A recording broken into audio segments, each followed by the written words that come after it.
We are counting down the biggest stories of 2016. Number 2 was the passing of Kevin Kimbo Slice Ferguson this past June. Completely unexpected because Kimbo Slice had been preparing for his rematch with James Thompson for Bellator. He would be going over to England for that fight. And then on a Monday night, out of nowhere, we get this news. He's been admitted to hospital. It does not look good. And then he passes away from congestive heart failure. And I mean, this was somebody that is one of the most unique stories in mixed martial arts. A guy that came in as a star, produced massive numbers for whatever promotion he fought for, and that continued right up until the end with Bellator. He was their top draw. Yeah, I'm not surprised. Kimbo just captivated every audience out there. If you were remotely interested in combat sports or anything in the fringes of that, you're going to tune into Kimbo. He had the look, and that was one of the things that drew people to Kimbo Slice. My mom knew about Kimbo Slice. She does not consume combat sports at all, but because of Kimbo's look and everything we've seen, of course, it was the street fighting stuff that catapulted him into this stratosphere of mixed martial arts superstardom.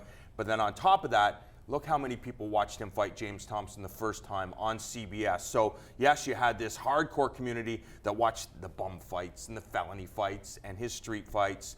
And then you see this casual audience that tune into network television to see this crazy show. And that's the way it's been all the way through Kimbo Slice's career. Was he the most talented? Was he the most technical? Of course not, but he had an it factor that people needed to see. And he had guts and he had heart, you know? And you can appreciate that, you feel that. But that hardcore audience was, felony fights and stuff. And then Kimbo's fights, like they were so big, they broke out of that. He was one of the first true YouTube stars. I mean, when you really look at what he was and what he did and what he accomplished, it connects fighting, the dream, the American dream, and the internet. And it connects all of these things at this interesting moment in time where we're changing as a culture of how we consume things, what we think about greatness and achieving something and bringing yourself from nowhere to somewhere. And all of those things are Kimbo Slice. Did he punch really hard? Yeah. Dude hit really hard, even before he had done all that much training outside of the boxing rail, just a little bit, as he brought himself up. But he had the ability to generate a ton of force, and he had a self-belief that was very real, that we see as an aspect of combat sports and all performance to this day. And on top of that, because of Kimbo Slice being on a big card, whether it's Elite XC or some of the other promotions that he fought for, it was the undercard.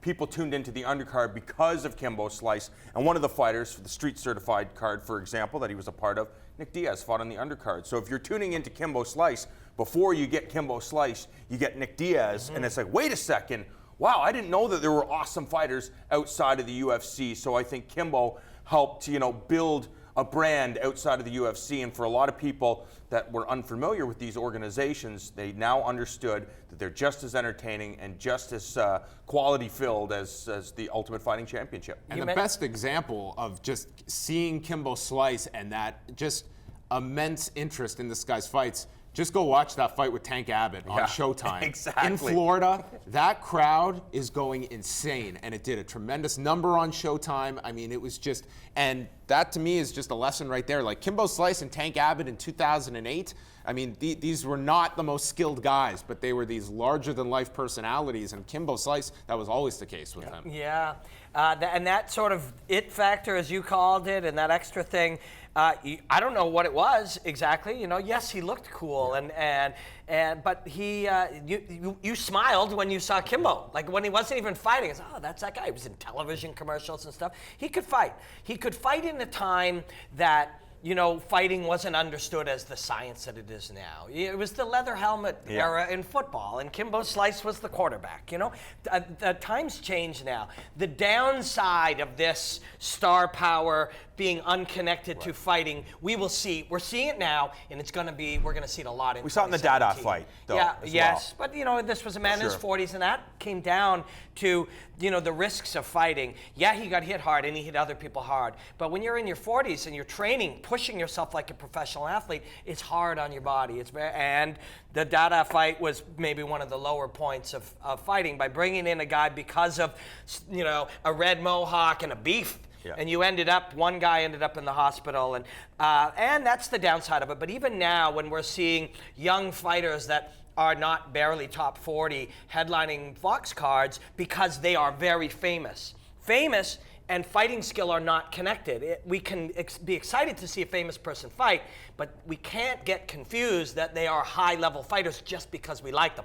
And especially the fighters can't get confused and think they're high-level fighters just because they're famous. And that's an interesting look at the different audiences as well, because that Fox number was up, and we know the drawing power of Kimbo Slice, that when you go outside of mixed martial arts fans, there's an audience out there that they are not watching Robin Black breakdowns, and they can't explain to you what a guy's doing. They just want to see chaos. They want to see big personalities fight, and that's something that mixed martial arts does offer when you see people from the outside come in and watch. And Kimbo Slice was one of those. You just got to be real careful, because if Mickey Gall fights Alan Jobin, he's in a lot of trouble. He's a bigger star. Didn't Dan Hardy turn down that fight? Dan Hardy said, I'd kick your ass, man. You know what? A good lesson for the rest of us from Dan Hardy. He could have easily said a lot of things about that fight, and instead he was very polite to that kid who had no business ever being in the cage with him. But Alan Jobin, Colby Covington, these guys sort of between 20 and 10, the famous good-looking kid has no business yet in the cage with them,